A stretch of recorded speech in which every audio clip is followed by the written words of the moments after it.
Hello everyone, welcome back to our channel Haswitha vlogs. ఈరోజు నేను మీకు కొన్ని కిచెన్లో ఉపయోగపడే మంచి టిప్స్ అనేటివి చెప్పబోతున్నాను అన్నమాట. ముందుగా ఇక్కడ టిప్ నెంబర్ 1, మనం కరివేపాకు అనేది తీసుకొచ్చుకున్నప్పుడు కవర్లో పెట్టి ఫ్రిడ్జ్లో పెట్టినా కానీ ఒక 2-3 డేస్ కంటే ఎక్కువగా ఉండదు. అలాగే డైరెక్ట్ ఫ్రిడ్జ్లో స్టోర్ చేసుకున్నా కానీ 1-2 రోజుల కంటే ఎక్కువగా ఉండదు. సో ఎక్కువ రోజులు కరివేపాకు అనేది నిల్వ ఉండాలంటే ఇలా ఒక గాజు సీసాను తీసుకోండి. అందులో ఒక చెంచాడు మెంతులు అనేటివి యాడ్ చేసి ఆ తర్వాత ఈ కరివేపాకు ఆకులన్నిటిని కూడా ఇలా ఒలిచి ఆ సీసాలో యాడ్ చేసుకోండి. సో ఇలా యాడ్ చేసుకొని మూత పెట్టుకొని ఫ్రిడ్జ్లో స్టోర్ చేసుకుంటే సో ఎన్ని రోజులైనా, దాదాపు 1 నెల రోజులైనా కానీ ఇలాగే ఫ్రెష్గా తాజాగా ఉంటుంది. అప్పటికప్పుడు తీసుకొని వాడుకోవచ్చు. సో టిప్ నెంబర్ 2,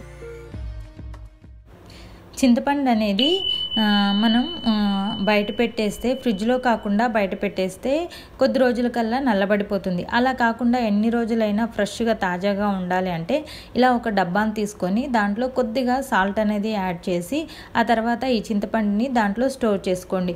అప్పుడు ఎన్ని రోజులైనా కానీ ఇలా బయట ఉన్నా కానీ చింతపండు అనేది నల్లబడదు. సో చాలా ఫ్రెష్గా ఉంటుందన్నమాట. ఇలా ఎక్కువ మొత్తంలో చింతపండు ఉన్నా కానీ ఏదైనా డబ్బాలో పెట్టి దాంట్లో సాల్ట్ అనేది యాడ్ చేసుకొని స్టోర్ చేసుకుంటే చాలా ఫ్రెష్గా ఉంటుంది.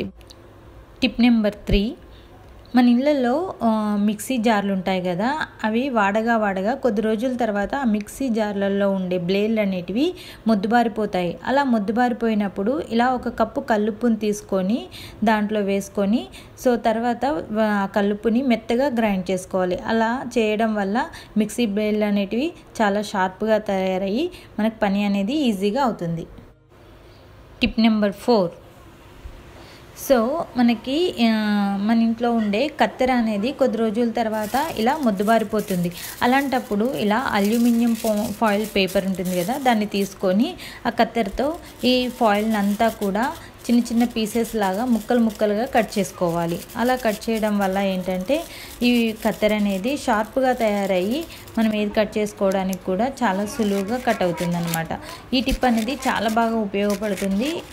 మనం బయటికి వెళ్ళి మళ్ళీ కత్తెరని షార్ప్ చేయించుకోవాల్సిన అవసరం అనేదే లేదన్నమాట. ఈ టిప్ నెంబర్ 5, మన ఇంట్లో మనం ఎక్కువగా టమాటాలు తీసుకొచ్చినప్పటికీ సో ఒక 2-3 రోజులకల్లా టమాటాలు అనేటివి ఇలా మెత్తబడిపోతాయి. అలాంటప్పుడు ఒక గిన్నెలో చల్లటి నీళ్ళు తీసుకొని దాంట్లో 1 స్పూను ఉప్పు అనేది యాడ్ చేసుకొని నైట్ అంతా ఇలా టమాటాలని నీటిలో ఉంచితే సో ఇవి తెల్లారికల్లా గట్టిపడిపోతాయి.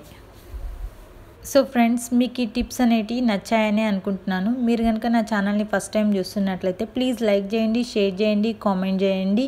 ప్లీజ్ సబ్స్క్రైబ్ చేయడం మాత్రం అస్సలు మర్చిపోవద్దు. ఇంకా మంచి వీడియోస్ తోటి మళ్ళీ మీ ముందుకు వస్తాను. అంతవరకు టేక్ కేర్, బై బాయ్.